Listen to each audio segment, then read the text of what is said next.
ज्योति जी दिल्ली से। दादा वल्लभ श्री हरिवंश पूज्य गुरुदेव महाराज। श्री हरिवंश महाराज जी, आपके चरणों में कोटि कोटि प्रणाम।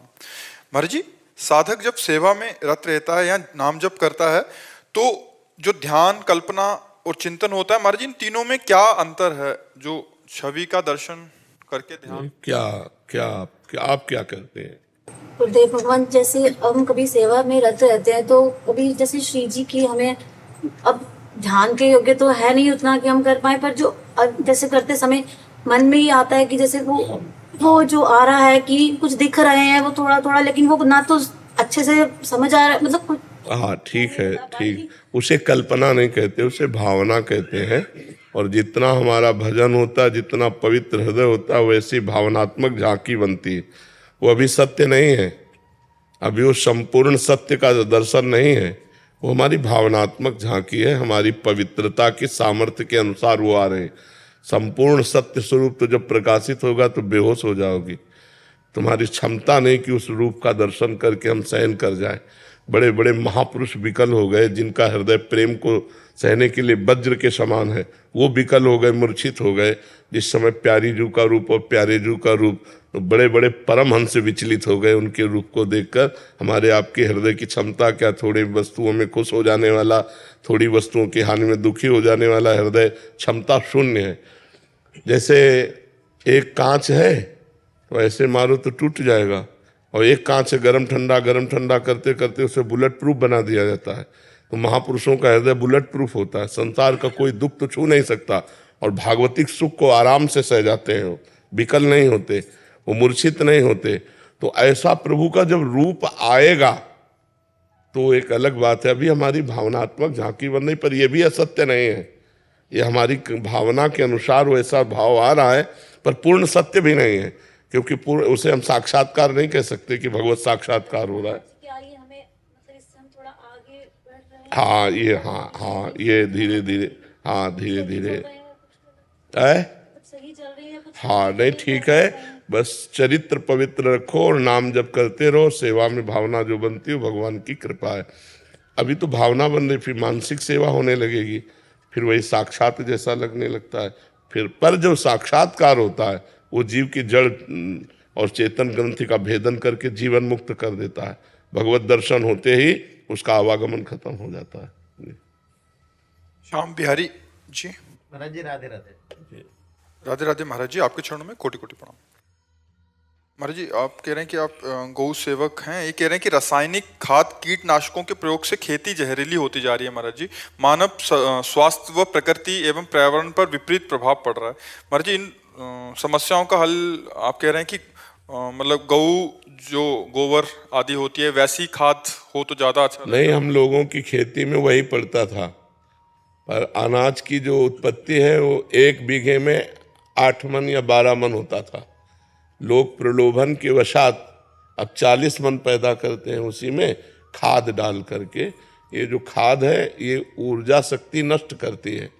जो उपजाऊ भूमि की ऊर्जा शक्ति है वो नष्ट हो जाती है। भूमि में ऊसरपन आने लगता है इस खाद से, और जो अन्न है वो जहरीला हो जाता है उसके। अब देखो, नए नए जवान लोगों के हार्ट अटैक हो रहे हैं, जवान लोगों के ब्लड प्रेशर हाई लो हो रहे हैं, जवान लोगों में नाना प्रकार की रोग। तो इसका कारण ही हमारा अन्न ही है। बड़े केमिकल छिड़के जाते हैं, और ये जो खाद आदि डाली जाती है ये बहुत नुकसानप्रद है। वो 12 मन बीघे में जो अन्न होता था उसकी रोटी ऐसी होती थी, आप ऐसे ही खाते चले जाओ, मीठी रोटी और स्वास्थ्यवर्धक। अब तो घास फूस की तरह हो गया है। 40-40, 50-50 मन अन्न 1 बीघे में पैदा हो रहा है। वो उर्वरक डाल करके उसको शक्तिहीन कर रहे हैं। अब अगर 2 बोरी खाद डाल दी और अगले साल मत डालो तो बाली नहीं आएगी।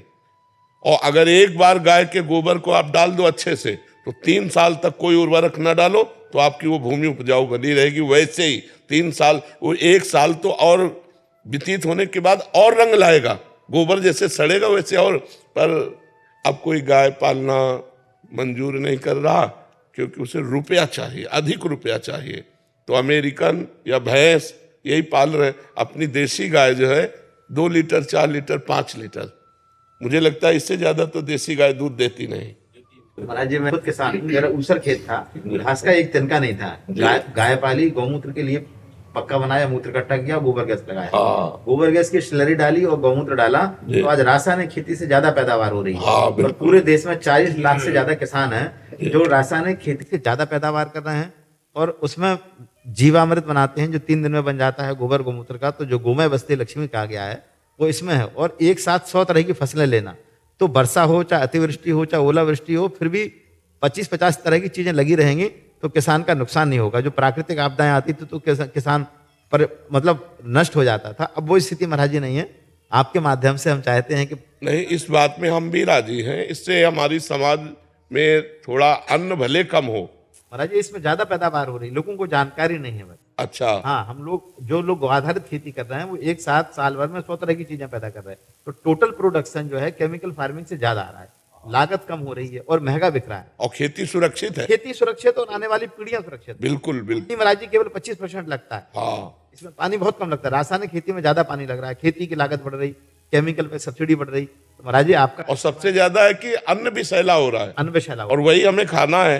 तो ये बात तो है। हमारी भी प्रार्थना है सबसे कि अधिक से अधिक गौ पाली जाए, अधिक से अधिक गोबर के द्वारा खेती की जाए।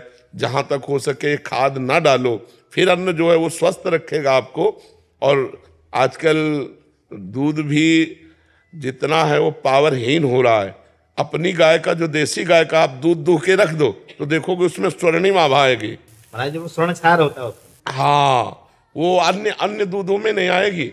गाय के दूध, और गाय का दूध पीने वाला स्फूर्ति वाला होगा। तो ये तो बहुत सुंदर है। हमारे धर्म माता है, जैसे वेद माता गायत्री है ना, ऐसे धर्म माता गौ है। उसके गोबर में उसके ऐसे परमाणु पाए गए जो भागवतिक है, सतोगुणी है। जहाँ गाय के गोबर से लीप दिया जाए वहाँ लक्ष्मी का वास माना जाता है, ऐसा शास्त्रों में वर्णन होता है। और गौमूत्र से तो पंचगव्य बनते हैं, गाय का गोबर, गाय का दूध, गाय का दही, गाय का घी, गाय का मूत्र। और ये पिलाया जाता था दीक्षा देने के पहले, सबको पंचगव्य पिलाया जाता था। तो हमें लगता है कि जो अपने लोग भूल कर रहे हैं उसको सुधार करना चाहिए, जिससे खेती में भी, अन्न में भी और बुद्धि में भी सुधार आएगा। पवित्र भोजन से हमारी बुद्धि पवित्र होती है, हमारे आचरण पवित्र होते हैं, और पवित्र जन ही भगवान का चिंतन करके भगवान को प्राप्त होते हैं। देखो, गौ सेवा समर्थ है भगवत प्राप्ति कराने में। गौ के उपले से बनी हुई रोटी आप पाइए और गैस से पाई हुई, तो बहुत अंतर पड़ेगा। और गौ सेवा भगवान गोविंद ने की। ताई अहिर की छोहरियां छछिया भर छाछ में नाच नचावे, और भगवान लाखों गौओं को चराने जाते थे। सुबह चले जाते, शाम के वापस आते। तो गौ सेवा तो बहुत मंगलमय है और उससे सबका हित ही हित है, अहित किसी का नहीं है। हमारी ये प्रार्थना है कि सब लोग अपनी खेती में गाय का गोबर आदि जो ये पद्धति बताई आप, इस पद्धति से चले तो और अच्छा रहेगा। ये महंगी महंगी खादें न डालें जो हमारी खेती को नुकसान देती है, हमारे जीवन को नुकसान देती है।